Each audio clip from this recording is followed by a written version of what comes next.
Salut à tous et bienvenue dans ce résumé du match. Un résumé un petit peu triste parce que l'OM a perdu 2-1 contre Brest à domicile. Ça fait mal et pourtant Gerson avait ouvert le score à la 29e minute après une domination quand même sans partage des Marseillais. Et puis en deuxième mi-temps, finalement, c'est les Brestois qui ont égalisé par Fèvre sur penalty. 53e minute, c'est un penalty qui était quand même sévère et cruel pour les Marseillais parce qu'il n'y avait quand même aucun danger. C'est une main de Camara dans la surface. Mais bon, il s'est pris un ballon rapide, il ne pouvait pas faire grand-chose. Et puis ensuite c'est Honora qui a doublé la mise pour Brest avec un cachou sous la barre transversale de Paul Lopez. Résultat, défaite de l'Olympique de Marseille à domicile contre Brest, 6e victoire d'affilée pour Brest. Amar, ce match, sur la physionomie du match, t'en penses quoi ? C'est cruel quand même pour les Marseillais ou finalement c'est normal au vu du match ? Au vu du match, c'est à peu près normal, à part ce penalty qui est franchement un petit peu litigieux quand même. Il y a main certes, mais il n'y a pas de danger, quoi. Le ballon, il n'allait pas très vite et il n'était pas dangereux pour le gardien de but. Donc un penalty sifflé comme ça, après, c'est le règlement, c'est comme ça. Mais sur le match, quand tu le regardes en lui-même, surtout sur la deuxième période, oui, on méritait la défaite. Après, sur le match en lui-même, dans l'ensemble, quand tu regardes les stats de l'Olympique de Marseille, non. L'OM dominait grandement. Tu disais qu'il y avait 74% de possession pour l'OM. 74% de possession pour l'OM, avec un nombre de tirs, 16 tirs pour l'OM, je crois, et il n'y a eu que 8 pour Brest. Donc en principe, tu as le double de tirs et tu n'es pas capable de mettre autant de buts. C'est dommage, je pense que nos problèmes d'efficacité et nos problèmes aussi défensifs, on les voit dans ce genre de match. Un match que tu ne dois pas perdre face à une équipe qui a perdu 5 fois, qui a gagné 5 fois d'affilée.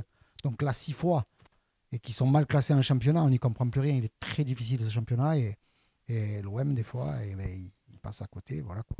Nordine, tu nous disais pendant le match que finalement, ce qui a arrêté cette domination olympienne, c'est en fait la sortie de Camara. Ouais. Et ça a déséquilibré l'équipe, tu nous disais. Moi, je dirais jusqu'à l'heure de jeu, on va dire jusqu'au changement, 73e minute, je pense qu'il a fait le changement. Donc le match, il était à la portée de main pour l'OM. Et bon, le but qu'on prend, donc c'est un but anodin, un penalty, voilà, ça arrive. Après, la philosophie de... Après, je vais parler sur deux choses, sur le changement, sur la philosophie de l'entraîneur, qui veut que des joueurs se projettent à partir du milieu dans l'axe. Et il y a une autre philosophie qui dit que le danger peut venir aussi des arrières. Donc voilà. Et on dit aussi dans le football, la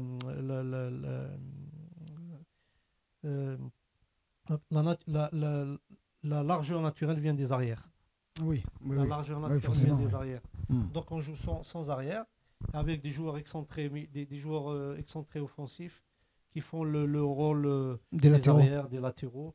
Donc voilà, au lieu de faire un rôle propre à eux, c'est de faire de la pénétration chercher la faute, chercher le 1 contre 1 dans la surface. Voilà, on se retrouve avec des ailiers. C'est un schéma qui ne te plaît pas trop, celui-là. Moi, je suis pas le football moderne, on sollicite trop les arrières. Ouais. Là, pour créer le surnombre. Pour créer surtout le surnombre et le danger. La projection. Après la projection des milieux de terrain pour l'offensif, c'est d'avoir un surnombre dans la surface. D'accord. Après, c'est un rapport de force. C'est un rapport de nombre aussi. Si on est un 4 contre 5 offensif... C'est un véritable jeu d'échecs. Voilà, si on est un 4 avec un apport d'un milieu de terrain, c'est bien. Parce qu'un 4 contre 5, un 4 offensif contre 5 défensifs, c'est pas pareil. Bien sûr. Oui. Voilà. Après, on l'a vu quand même de nombreuses fois. Marseille, la défense a pris l'eau. On s'est retrouvé en difficulté dans les contres brestois et ils ont mis quelques ballons en profondeur. Ils ont bien joué le coup. Où la défense s'est fait prendre dans le dos. Ils sont venus pour un certain projet. Ouais. Donc il a fait un plan de match. Ça va se passer comme ça. On va supporter 45 minutes. Je pense aussi. Quitte à encaisser. Et en deuxième mi-temps, ça va être autre chose. Donc s'il a réussi son pari, je pense si on revoit tous les matchs qu'il a fait à à l'extérieur surtout, ça sera la même physionomie pour Zakarian. Brest. Est-ce que vous voyez une star du match pour vous? Côté de l'Olympique de Marseille. On va dire le meilleur joueur de ce match de l'OM. Ben moi, j'ai envie de dire Rongier. J'ai envie de dire Rongier parce qu'il est resté toujours dans son travail sobre, dans l'ombre. Et je pense pas qu'il ait perdu beaucoup de ballons sur ce match. Je vais dire lui, malgré que Gerson avait fait une belle première période. Ouais. Voilà, ouais, Rongier. Nordine? Moi, je dirais Payet, toi, non? Payet, parce que bon, il a fait la différence. Parce qu'on cherche l'efficacité. Encore une passe décisive pour Il est Payet. venu de Payet. Il n'a pas fait un très très grand match, mais il a fait ce qu'il fallait faire. C'est l'homme fort. Ouais, voilà. Après, parce que c'est l'homme fort de l'OM, c'est le leader de l'OM, technique de l'OM.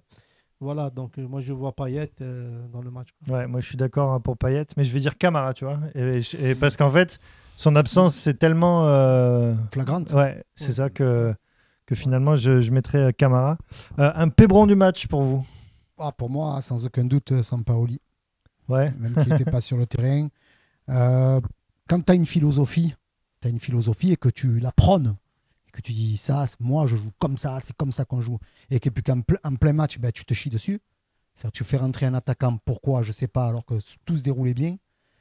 C'est pas le fait que Camara soit sorti, moi, qui me gêne, vous avez raison, hein. Mais c'est le fait qu'on fasse rentrer Milik et qu'on fasse sortir un milieu. Moi, ça me gêne. Pourquoi? Parce que j'étais contre, je voulais un attaquant. Mais si tu démarres comme ça, que ça fonctionne, finis comme ça. Fini, ouais. propose autre chose. Il n'est pas allé au bout de ses idées, quoi. Voilà, voilà, c'est ça. Et ça fait 2-3 fois qu'il le fait. Je ne sais pas s'il a peur du contrat de Milik ou s'il a peur de telle ou telle chose. Mais en tout cas, il ne fait pas les choses comme un homme, quoi. Et ça me désole un petit peu de sa part. Nordine, un Pébron du match pour toi? L'esprit collectif de l'OM. Voilà. Je ne vais pas dire un joueur ou quelqu'un, mais c'est l'esprit collectif de l'OM. Ouais. Moi, alors, j'ai été déçu par la rentrée de Milik. Après, bon, il est rentré en cours de match, donc... je vais pas trop lui en vouloir non plus, mais j'ai été quand même déçu de sa rentrée. Il n'a pas apporté. Il a pas apporté le danger qu'on attendait. Après, sur le schéma proposé, excuse-moi, depuis le début du match, sur le schéma proposé de jouer sans attaquant, quand tu rentres, on t'oublie. Hein. Quand tu rentres, il n'y a pas d'attaquant. Ouais. Sur les fondamentaux, sur les réflexes, tu as un ballon, tu ne vas pas chercher l'attaquant, tu vas continuer à jouer comme tu jouais. Donc pour moi, c'est ridicule de refaire rentrer un attaquant à ce moment-là. À moins qu'à l'entraînement, il est travaillé différemment avec plusieurs phases de jeu. Mais je pense pas, moi. Je pense qu'ils n'ont pas le temps de travailler. Là. Il y a un match tous les 3 jours. C'est très difficile. Je pense que, sincèrement, Sampaoli, la défaite, c'est sa faute. Et ouais. Après, je vais dire Conrad aussi. Moi, je l'ai trouvé pas terrible. Il perd encore des ballons. Bon, voilà. Et après le rôle, on a combien 4 joueurs excentrés. On a les deux, plus le remplaçant, plus Dieng. Oui. Les joueurs de couloir. Ça, c'est une richesse pour l'équipe. Bien sûr. Après, à mon avis, adapter le jeu sur les joueurs de couloir. C'est pas sur Payet. Payet, ça sera le déclencheur ou l'accélérateur. Ou Guendouzi, pareil, ça sera le soutien. Ou voilà. Avec moi, à mon avis, avec ces 2 joueurs excentrés, et Milik, et en plus Gerson dans un autre... qu'on appelle ça profil. Dans un autre profil, ça peut être bénéfique pour l'équipe. On et ne bonifie pas l'équipe. Tu vois, tu parles de Dieng, je me demande si j'aurais pas préféré voir Dieng rentrer plutôt que Milik pour ce match-là. Parce que Dieng, des fois il est un peu maladroit, mais c'est un joueur qui se procure lui-même les occasions. Voilà, alors que là, après, tu vois, à la fin du match, alors que là, Milik, on l'a jamais trouvé, quoi. Attention, c'est facile pour nous à la fin du match de le dire. Bien sûr. Mais certes. Mais moi, c'est juste dans la physionomie, tu vois, je me dis un attaquant comme Dieng, plus un attaquant qui va garder le ballon, qui va réussir à... dans le projet de jeu. Ouais. On parle dans le projet de jeu. Donc tu as 2 bons joueurs excentrés, avec Dieng, qui peut aussi jouer dans l'axe. Voilà, c'est ça que je dis. Dans ces équipes-là, c'est une richesse. Maintenant, dans le football moderne, avec un arrière droit ou un arrière gauche qui fait un surnombre offensif. Oui, un vrai latéral, ouais. Tu gagneras toujours sur... tu ne vas pas marquer sur le centre, tu vas marquer sur le deuxième ballon. Ouais. Voilà, ouais. Allez, on jette un coup d'œil au classement. En fait, il n'y a pas tellement de changements vu que les autres équipes n'ont pas joué. Donc, on reste deuxième, mais sachant que Rennes et on n'affiche pas le classement. Et Lens n'ont pas joué. Voilà. Et non, parce que je n'ai pas briefé David sur le coup. D'accord, laisse-le tranquille. Mais du coup, ça change pas tellement par rapport à la dernière fois. Ouais. La seule chose qui change vraiment, c'est que Brest remonte à la 6e place Tant mieux pour suite eux, à, parce qu'ils le méritent tout de même. à cette série de victoires. Voilà. Avant de se quitter, les amis, une petite note en Aioli. En Aioli, alors je t'explique comment c'est. Sur 5 Aioli, tu dois dire mettre une note de 1 à 5 sur le match. Donc moi, quand même, j'ai vu un bon match. J'ai passé un bon moment malgré la défaite. Je vais mettre 3 Aioli quand même. 3 Aioli, Nordine. Alors, si on fait des quarts d'heure sur 5, Ouais. sur 6. C'est sur 5 Aioli. Une première mi-temps à 4 Ouais. Aioli, une deuxième mi-temps à 2 Aioli. Ça fait 3 Première Aioli pour mi-temps, moi. les 3,5 quoi. 3,5. Aioli. Ok. Eh ben moi, ouais, non, je vais mettre 2 Aioli parce qu'on n'a pas du Non, tout. rajoute un peu de poisson. On a chauffeur. un peu de morue ou quoi, mais non, je mets 2 Aioli parce que je trouve qu'on n'a pas du tout su gérer ce match comme il le fallait. Je mets quand même 2 Aioli parce que oui, on a passé un bon moment ensemble. Mais, Tu restes sur ta fin, là. mais ouais, et un peu ce que tu disais, à l'instar de ce que tu disais sur Sampaoli, je trouve qu'au final, c'est ça que je retiens, c'est qu'il n'a pas su gérer ce match du tout. Voilà. Merci beaucoup, les amis, de nous avoir suivis, d'avoir suivi ce résumé. On se retrouve la semaine prochaine. Ce sera dimanche 16h50 en direct sur le Tarpamien pour le match Strasbourg-OM. Et puis d'ici là, moi, je vous retrouve. Ce sera demain soir sur Radio Star, voilà, avec toute l'équipe de mon OM à moi pour débriefer tout ce match. Et ce sera à partir de 19h. Voilà. Je vous embrasse, les amis, et je vous dis à la semaine prochaine. Ciao. Ciao les gars. Ciao, merci. C'est lundi soir d'ailleurs.